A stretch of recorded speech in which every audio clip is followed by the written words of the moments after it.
The quantum transmission burns across the galaxy like wildfire, unstoppable, undeniable. In 37 hours, the evidence commander Mira broadcast from the Kepler drift reaches 417 worlds, free systems beyond Vrex borders, coalition members who maintain covert independence, even species deep within the Empire's core who risk detection to receive forbidden data. The First Accord archives, Professor Voss's testimony, Zyra's survivor narrative, technological analysis proving Vrex innovation is appropriated theft, 8 centuries of suppressed truth compressed into quantum packets that pierce every communication network the Coalition controls, and the Vrex, masters of information warfare, discover they cannot suppress what they cannot intercept, cannot censor what quantum mechanics makes uncensorable. Their greatest strength, the surveillance network that maintains galactic dominance, becomes the very mechanism spreading their delegitimization. Warlord Zorath watches intelligence reports cascade across his biotech displays with barely contained fury. His enhanced form radiates aggression that makes subordinates flinch. The transmission has reached 83% of monitored systems. Free worlds are amplifying it. Valthar scientists are demanding access to First Accord crystalline archives. Kryn psychics are experiencing resonance with psionic repository coordinates. Even our own populations are questioning official histories. He slams a fist against his console. 13 humans, 13 exiles with salvaged equipment, and they have accomplished what 1,000 rebellions could not. They have made us appear weak. Observer Jakara offers careful analysis, her crystalline voice precise. Weakness is perception management. We can contain physical threats. But the humans weaponized credibility. They provided coordinates anyone can verify. Testimony from multiple sources spanning centuries. Technical data that matches observable Vrex capabilities. It creates validation loops. Each piece of evidence reinforces the others. Attempting suppression now confirms guilt. Zorath's biotech-enhanced eyes narrow. Then we eliminate the source. Sterilize the drift before they can transmit additional analysis. Make their martyrdom serve as warning rather than inspiration. The Arbiter, its sentient AI consciousness distributed across quantum networks, offers cold calculation. Martyrdom has historically strengthened human narratives. Execution risks creating symbols. Optimal strategy remains containment with plausible alternative explanation. Position the humans as fringe extremists misinterpreting archaeological data.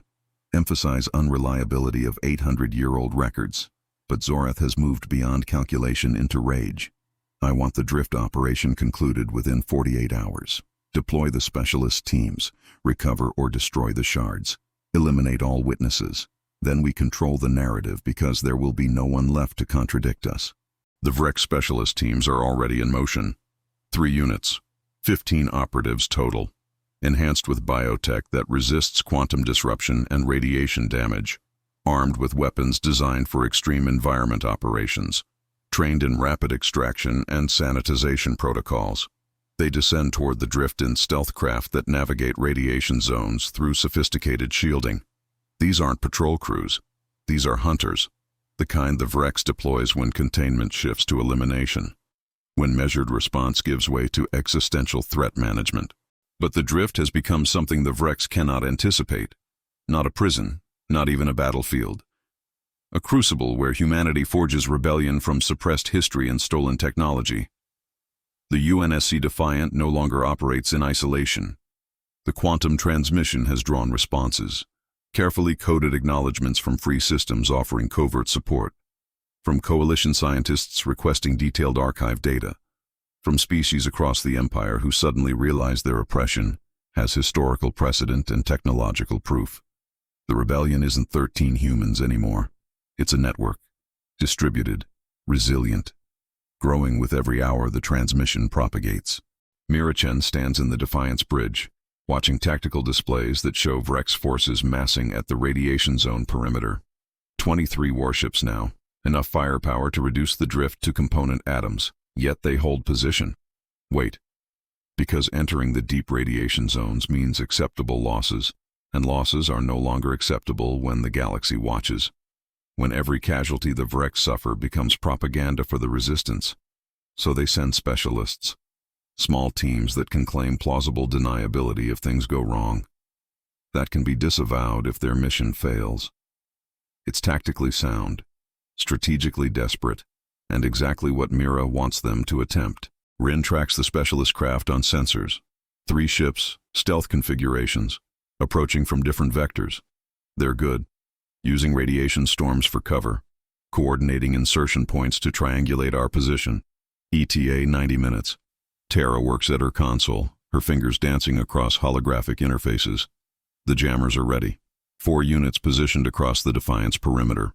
When they enter range, we can blind their neural integration. But stealth teams won't rely solely on biotech coordination. They'll have redundant communication systems, hardened against quantum disruption. Zyra studies the tactical projections with 800-year-old expertise merged with contemporary desperation. The Vrex train specialist teams to operate independently if communication fails. They'll have standing orders, recover shards, eliminate witnesses, extract or destroy evidence. We can jam their coordination, but not their mission parameters. Elias looks up from his analysis station. Then we don't just defend. We redirect, make them question their orders, their intelligence, their understanding of what they're facing. Mira listens to her crew's assessments and formulates strategy with the cunning that has kept them alive for nearly 8 months. The Vrex expect us to hide, to fortify the Defiant and hope their specialists can't breach our defenses. Instead, we evacuate, take the shards and critical equipment, leave the ship as bait. And when the specialists breach what they think is our stronghold, we're already hunting them. She lets the words settle. The drift is our territory. We know every radiation corridor, every spatial distortion, every frozen ruin that provides cover or concealment. We turn their hunter teams into prey. The plan takes shape with brutal elegance.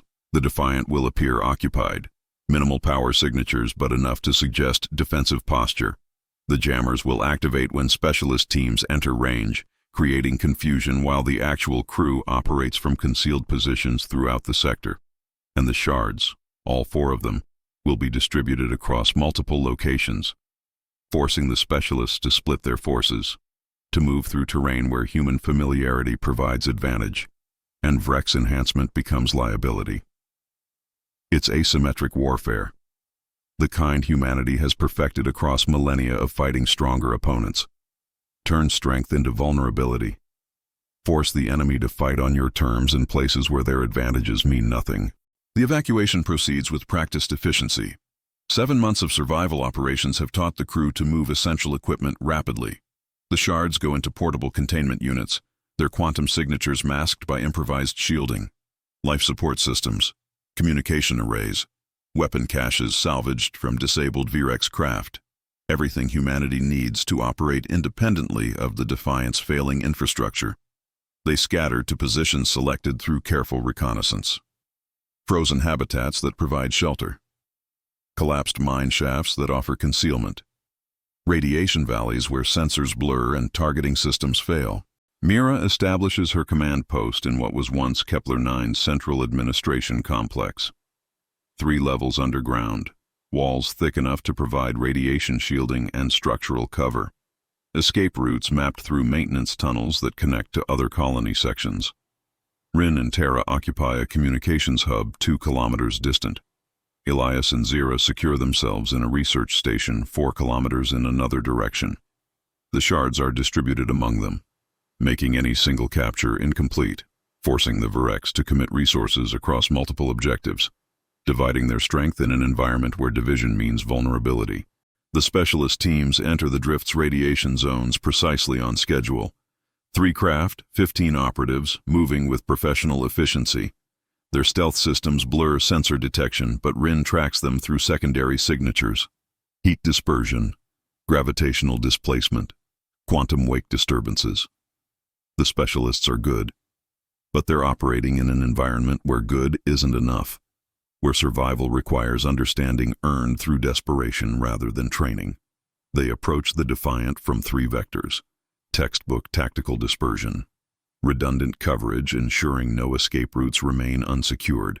The first team breaches the Defiant's hangar airlock. 5 operatives, biotech enhanced, moving through the darkened ship with weapons ready.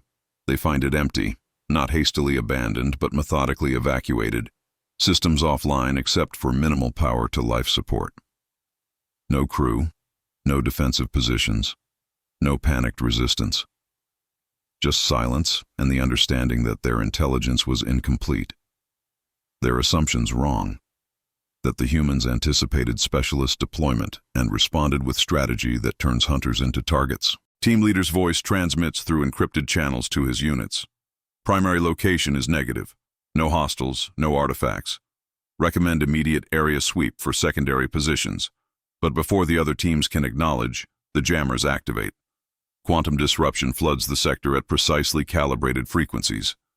Neural integration systems overload. Biotech coordination collapses. Communication networks fragment.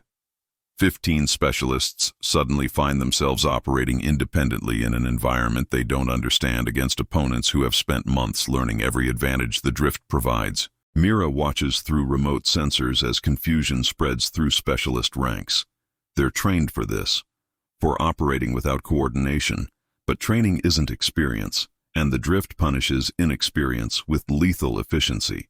She activates her communication to the crew. Phase 2. Demonstrate that terrain beats enhancement, that cunning defeats strength, that humanity doesn't survive through raw power but through understanding how to turn every disadvantage into weapon. The second specialist team, attempting to secure what their intelligence suggested was a secondary human position, finds themselves in a radiation valley where their equipment begins to fail, not catastrophically, but progressively. Shielding degrading faster than expected. Sensors providing contradictory readings. Navigation systems suggesting routes that lead deeper into lethal emission zones. They don't realize Terra has positioned false beacons. Quantum markers that mimic human energy signatures but actually guide the specialists toward regions where even their enhanced physiology cannot long survive. By the time they recognize the deception, their extraction craft is too far for safe return. They're trapped, not by force, by geography, weaponized through superior understanding. The third team moves toward coordinates where shard signatures were detected. What they find is a containment unit, properly shielded, displaying appropriate quantum emissions. They approach with caution earned through awareness that humans have proven dangerously innovative. But the container is genuine. A shard rests inside, pulsing with recognizable energy signatures. The team leader makes the decision to secure it, to complete at least one mission objective amid mounting evidence that their operation has been compromised from the beginning. He doesn't realize until too late that the shard is bait, that the moment he breaks the containment seal, the quantum disruption intensifies exponentially. Not enough to cause permanent damage, but enough to overwhelm even enhanced neural systems. Enough to induce sensory chaos that leaves 5 operatives incapacitated while their biotech attempts to process contradictory data flooding their consciousness. And in that moment of vulnerability, humanity strikes. Not with lethal force, with strategic extraction.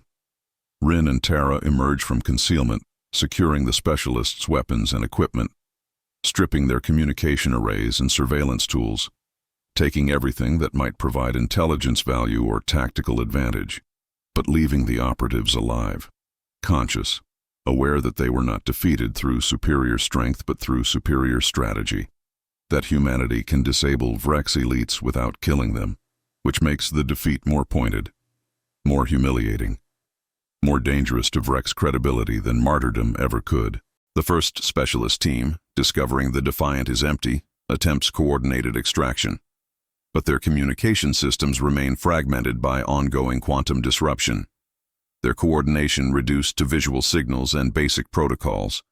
They move toward their insertion craft with discipline that speaks to extensive training. But discipline cannot overcome terrain. Zyra has positioned herself along their extraction route. Her biotech enhancements, 8 centuries old but fundamentally similar to modern Zorathian modifications, allow her to interface with their communication attempts. To inject false data, to make them believe their craft has been sabotaged, that extraction is compromised. The specialists divert to a secondary extraction point, which leads them directly into a region where spatial distortions concentrate, where the drift's unusual geometry makes navigation treacherous even with functioning equipment, and with their sensors disrupted by quantum jamming, With their neural integration compromised, they become lost. Not permanently, not lethally, but long enough to understand they are operating in an environment where the natives possess advantages that cannot be overcome through enhancement or training, where defeat comes not from battle but from being outmaneuvered in a place they cannot control. Mira watches the tactical situation evolve with cold satisfaction. 3 specialist teams, 15 elite operatives, deployed with sophisticated equipment and extensive training, and they have accomplished nothing except demonstrating that the Vrex advantage erodes in environments humanity has learned to master. The shards remain secure, the crew remains free, and the specialists face the humiliating necessity of requesting extraction from a mission that was supposed to be simple sanitization. The kind of failure that doesn't just affect tactical calculations, it affects strategic assumptions about Vrex capability and human vulnerability. But the most dangerous revelation comes from the second team. Trapped in the radiation valley, unable to safely extract, facing slow equipment failure and increasing exposure, their team leader makes a decision that changes everything.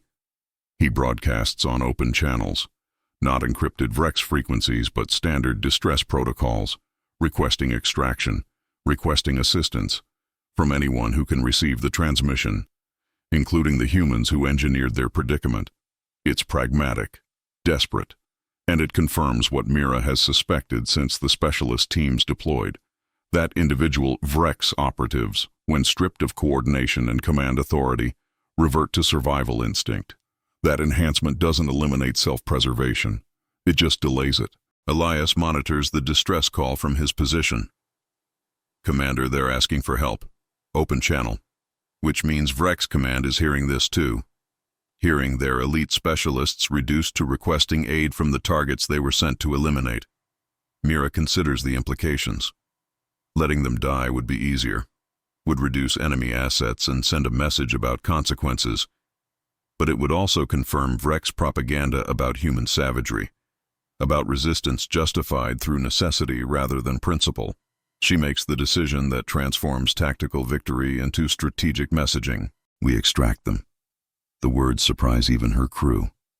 Tara's response is immediate. Commander, they came to kill us, to destroy everything we've accomplished. Why would we save them? Mira's explanation is calm. Because the galaxy is watching. Because every species under Vrex control needs to see that humanity offers what the Coalition never has. Choice. Mercy. The understanding that individuals aren't responsible for their empire's crimes. We extract them, we document it, and we broadcast it. Show the galaxy that human resistance isn't terrorism or chaos. It's principled opposition to oppression. That we fight systems, not people. The extraction operation proceeds with careful precision. Rin pilots the crawler into the radiation valley, following safe routes the specialists cannot detect. The team is found exhausted but alive, their equipment failing, but their enhancements maintaining basic survival. They don't resist when Mira offers evacuation, don't protest when their weapons are secured, but they are treated with medical care rather than violence. They are returned to the Defiance hangar, given supplies, directed toward extraction routes that will lead them to their craft, and released with recorded documentation of everything that transpired. The recording is comprehensive. The specialist teams entering the drift. The ambush through environmental manipulation rather than lethal force. The strategic defeat. The distress call. And the extraction. Humanity saving Vrex operatives who came to eliminate them. It's propaganda warfare at its most sophisticated. Demonstrating that the humans possess not just technical capability, but moral authority. That they can defeat the Vrex without becoming them. That resistance can be principled rather than reactive. And when the recording is added to the quantum transmission, when it spreads across the same networks carrying First Accord archives and Professor Voss's testimony, it creates a narrative the Coalition cannot counter. Observer Jakara watches the recording with crystalline hands pressed against her console. The humans extracted our teams, saved operatives sent to kill them, and documented it for galactic consumption. She looks to Zorath with something approaching despair. Warlord, they have turned tactical defeat into strategic victory. They demonstrated capability without cruelty, principle without weakness. This undermines every narrative we have constructed about human savagery, justifying our control. Zorath's fury has transformed into something colder, something more dangerous. Calculation replacing rage. The specialist teams were insufficient. The blockade is insufficient. Standard containment protocols are insufficient. He accesses restricted command channels. Initiate Purge Protocol Gamma. I want the drift sterilized. Total orbital bombardment. Reduce the entire sector to radiation and debris. No survivors, no evidence, no witnesses. The Arbiter's response is immediate objection. Purge Protocol. Gamma violates 17 coalition treaties, draws attention we cannot afford, creates questions about what we are hiding. But Zorath has moved beyond bureaucratic constraints. The humans have exposed our foundations, have turned archaeology into insurgency, have demonstrated that we are vulnerable to species we claimed were inferior. This is existential threat requiring existential response. Approve the protocol, or I will implement it under emergency authority. The Council convenes in crisis session. Debate becomes argument, becomes capitulation. Because the alternative is admitting that 13 humans with salvaged equipment have accomplished what the Vrex fear most. They have made the Empire appear vulnerable, have shown that power built on suppression can be challenged, that systematic oppression can be resisted through cunning and principle. The bombardment authorization transmits across the fleet. 23 warships receive targeting coordinates for the Kepler drift. Orders to commence full sterilization within 12 hours, to reduce the entire sector to vapor using weapons that violate every protocol about proportional response. It's desperate, obvious, and exactly what makes it terrifying. Because desperate empires are more dangerous than confident ones. Because they will sacrifice principles they claim to uphold when survival appears threatened. Because genocide committed openly is somehow more horrifying than genocide concealed. But the Vrex have forgotten one critical factor. The galaxy is watching now. The quantum transmission has created an audience spanning hundreds of worlds. Free systems monitoring Vrex actions with unprecedented scrutiny. Coalition scientists observing with growing alarm. Even Vrex populations questioning whether bombardment of 13 humans constitutes legitimate security response or confirmation of guilt. The Empire can implement Purge Protocol Gamma, but they cannot do it without witnesses, without documentation, without creating the very martyrdom the Arbiter warned against. Mira receives intelligence about the bombardment authorization from unexpected sources, covert transmissions from coalition scientists who risk detection to provide warning, from free systems offering extraction if humanity can break the blockade, from Kryn psychics who detect the killing intent radiating through Vrex command structures. The messages vary in detail but share common urgency. The Vrex will sterilize the drift within 12 hours. Extraction must occur before bombardment commences. No reinforcements available. No external support possible. Humanity faces the choice that defines civilizations. Die with principles intact or compromise to survive. Mira gathers her crew in the command post beneath Kepler 9. 13 humans who have survived impossible odds through cunning and cooperation, who turned prison into armory, who weaponized suppressed history against cosmic oppression. And she speaks with quiet intensity. We have 12 hours before they reduce this place to vapor. We can attempt extraction, break the blockade through stealth and luck, maybe survive. Or, she pauses, letting the weight of possibility settle. Or we stay. We broadcast what's coming. Let the galaxy watch the Vrex commit genocide in real time. Prove beyond any doubt that their power requires the silencing of truth through overwhelming violence. The silence that follows carries more weight than words. Then Zira speaks, her voice rough with emotion earned across 8 centuries. I died here once. The Vrex thought they erased me along with everything I knew. But I survived. Waited. Witnessed. If they're going to commit genocide again, if they're going to prove they haven't changed in 800 years, then the galaxy needs to see it, needs to understand what we've been trying to expose, that the Vrex maintain power through systematic violence, that their civilization is built on the willingness to destroy rather than allow truth. Tara nods slowly. We came here to die, They sentenced us to erasure. We've been living on borrowed time for 8 months. If our deaths prove what we've been fighting to expose, if they create the kind of outrage that makes other species question their submission, then we die accomplishing more than survival ever could. Elias adds his academic perspective. Martyrdom is only valuable if properly documented. If we stay, we need to broadcast continuously, show every weapon discharge, every treaty violation, make it impossible for the Vrex to claim this was anything but deliberate extermination. Rin, the youngest among them, speaks last. His voice carries the weight of someone who has grown from youth into warrior across 7 months of impossible survival. I joined the UNSC to protect humanity, to stand against oppression. Running now means we survive. But staying means we win, not for ourselves, for every species watching, for everyone who needs to see that resistance is worth the cost. That truth matters more than survival. He meets Mira's gaze. I vote we stay, we broadcast. We prove the Vrex are exactly what we've accused them of being. The decision is unanimous. Not because death is preferable to life, but because the rebellion has always been larger than 13 individuals, larger than one ship or one battle. It's about changing the calculus of oppression across the galaxy, about demonstrating that some species will choose principles over survival. That truth, weaponized properly, can accomplish what armies cannot. The Defiant returns to active status, not for defense, for documentation. Every camera activated, every sensor recording, quantum transmission broadcasting continuously to every receiver in range. The galaxy is about to witness what happens when Empire decides truth is too dangerous to allow. The bombardment begins exactly on schedule.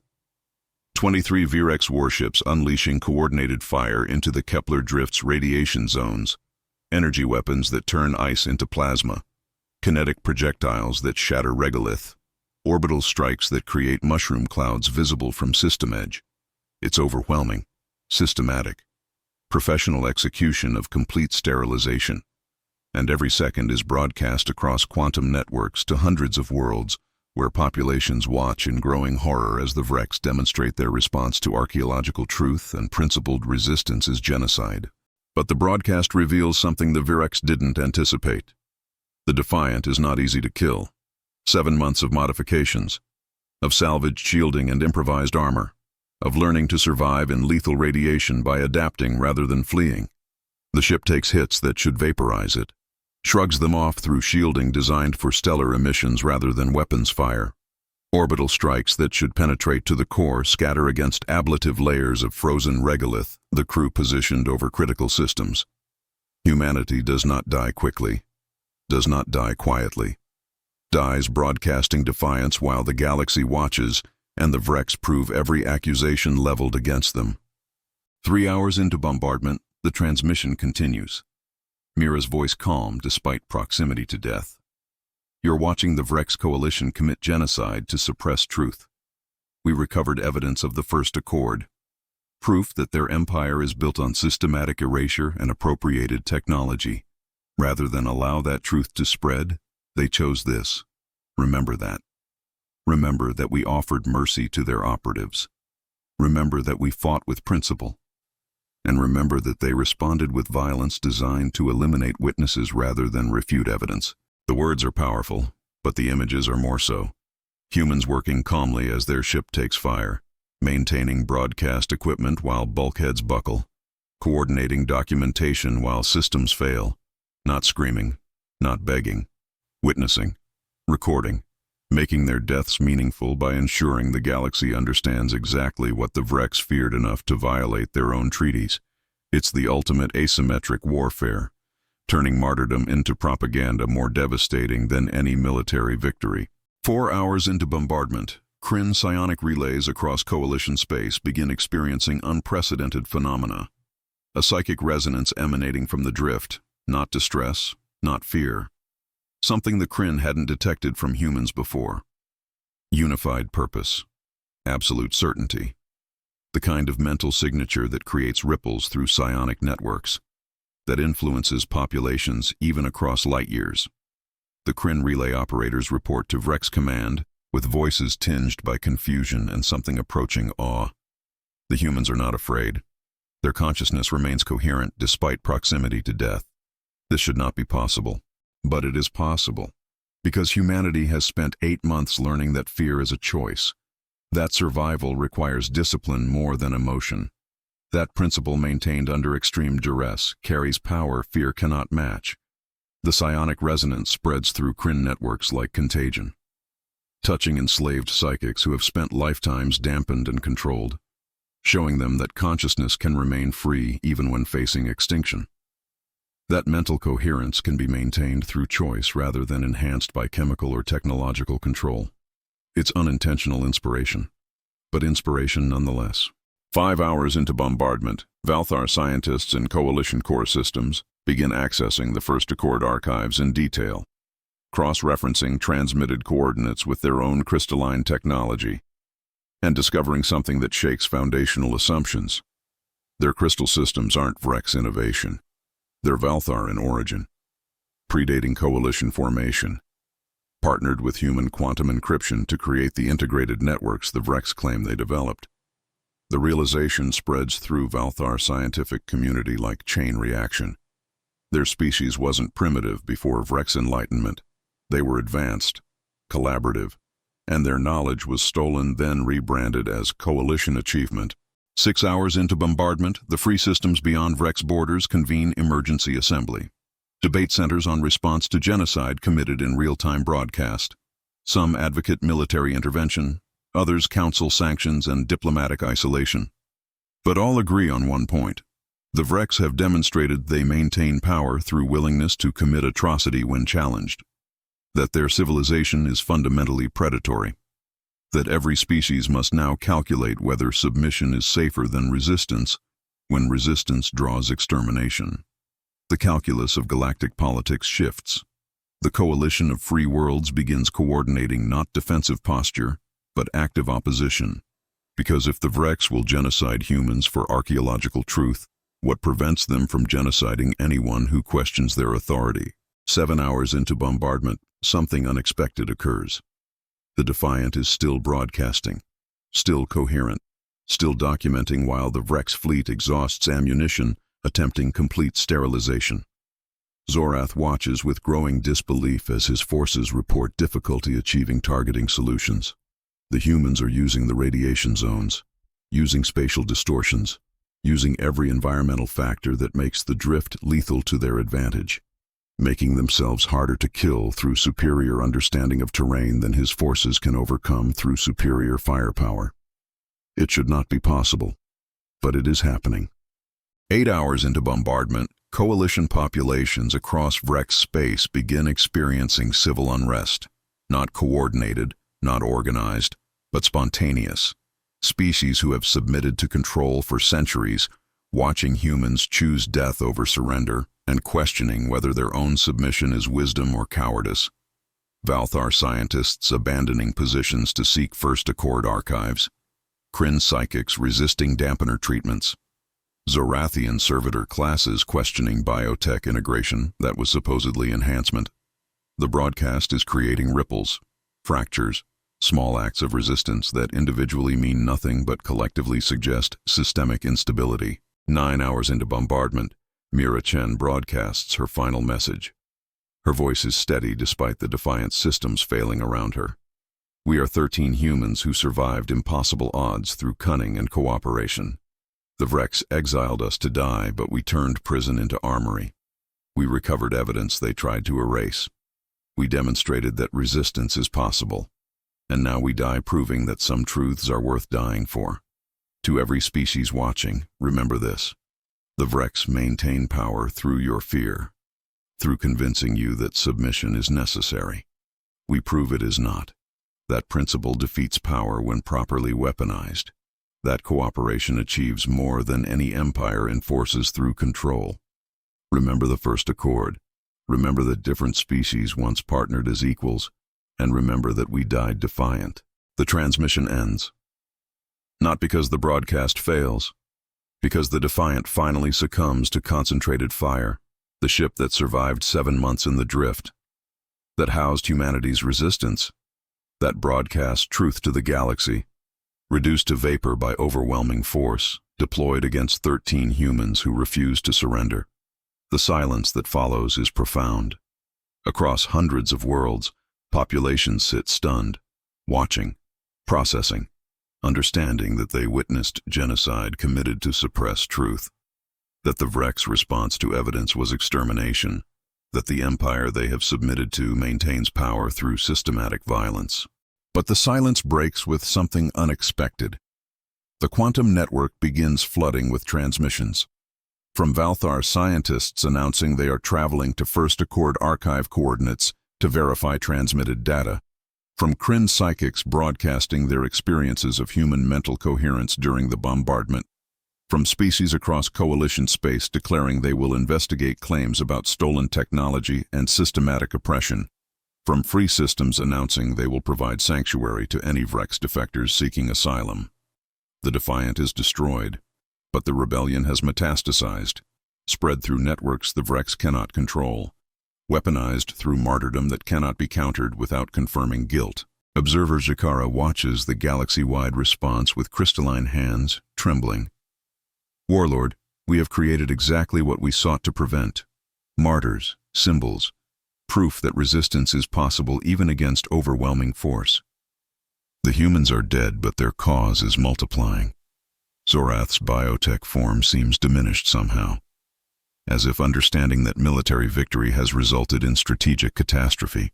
We killed them. We eliminated the threat. Jakara's response carries weight earned through decades of observation.